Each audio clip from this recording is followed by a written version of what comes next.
L'expression cheat day, qui signifie en français jour où l'on triche, désigne un jour dans la semaine où vous autorisez tous les aliments qui vous font plaisir, mais qui sont autrement bannis de votre régime alimentaire. Est-ce qu'un cheat day permet réellement de perdre du poids?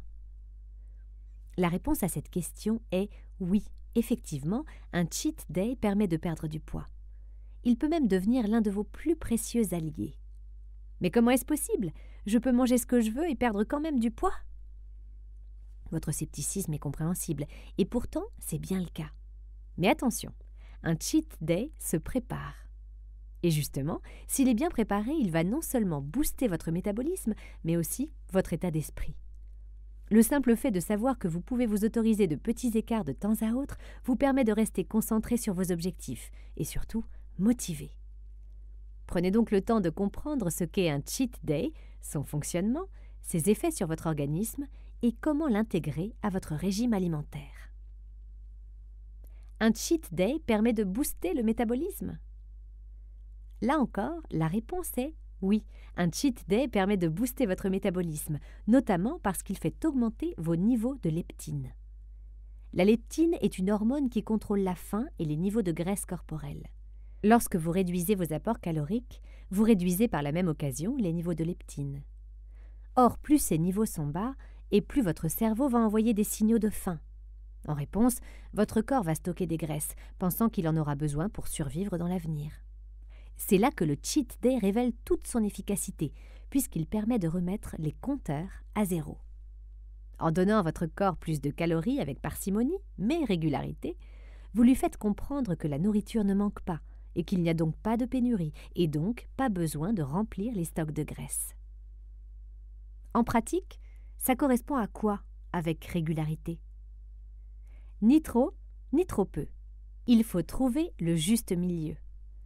Tant que vous en serez à apprivoiser votre nouveau régime alimentaire, il serait peut-être judicieux de limiter le cheat day à un repas au lieu d'une journée. Vous pourriez également laisser passer les 2 premières semaines. Pour quelles raisons? La première, c'est que vous êtes en période de sevrage. Vous venez d'éliminer de votre alimentation tout ce qui ressemble de près ou de loin à de la nourriture industrielle. Votre corps, ainsi que votre cerveau, ne sont pas encore habitués à ce changement. En réintroduisant de la junk food après 1 semaine seulement, vous prenez le risque de retomber dans l'engrenage. La deuxième, c'est que cela vous donne l'opportunité de vider vos stocks de glycogène, dont vos muscles sont vraisemblablement remplis.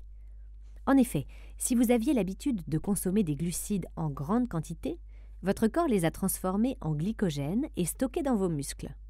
Une fois que vous aurez vidé les stocks, votre cheat day sera bien plus efficace.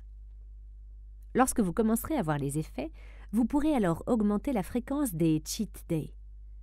Plus vos niveaux de graisse corporelle seront bas, plus votre corps aura tendance à s'accrocher à ses réserves. C'est pourquoi vous aurez à lui jouer quelques tours pour vous débarrasser de ce petit excédent, chose que vous pouvez faire en augmentant le nombre de cheat days hebdomadaires. Cheat day ou cheat meal? Autrement dit, je triche toute une journée ou seulement sur un repas? La question se pose car je sens bien que l'idée d'une journée où tout est permis vous enchante. Mais n'oublions pas que le cheat day a un but bien précis et qu'il y a donc quelques règles à suivre pour optimiser ses effets. Et puis, réfléchissez à ceci. Le plaisir provoqué par une orgie de pizza, de glace et de chips vaut-il la peine de balayer tous les efforts déployés le restant de la semaine? Dans un premier temps, essayez de limiter le cheat day à un seul repas. Cela vous permettra d'évaluer les effets sur votre perte de poids. Si vous estimez que les résultats sont probants, vous pourrez vous autoriser plus de liberté dans la composition de votre repas ou peut-être ajouter un deuxième cheat meal à votre cheat day ou à un autre moment de la semaine. Pour que votre cheat day soit efficace, veillez à limiter l'apport en graisse. En effet, les glucides vont agir non seulement sur les niveaux de leptine, mais aussi sur ceux d'insuline. Il ne serait donc pas très judicieux d'absorber des graisses en grande quantité lorsque l'hormone de stockage est stimulée.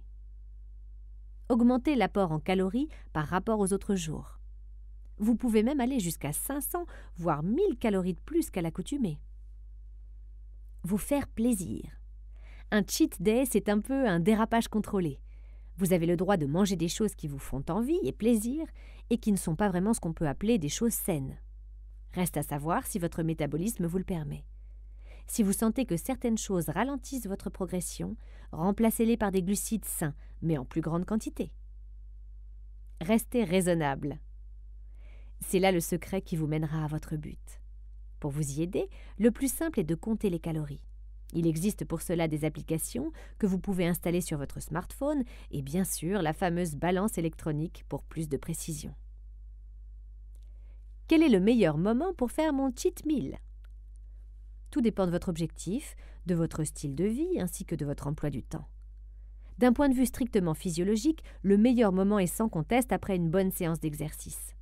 L'activité physique intense fait augmenter la sensibilité à l'insuline et fait également appel aux réserves de glycogène précédemment stockées par votre corps. Étant donné qu'elles sont maintenant pratiquement vides, si vous ingérez des glucides après votre séance d'entraînement, votre corps va de nouveau les transformer en glycogène plutôt qu'en gras. Maintenant, d'un point de vue personnel, je préfère réserver mon cheat meal pour une sortie en famille ou entre amis.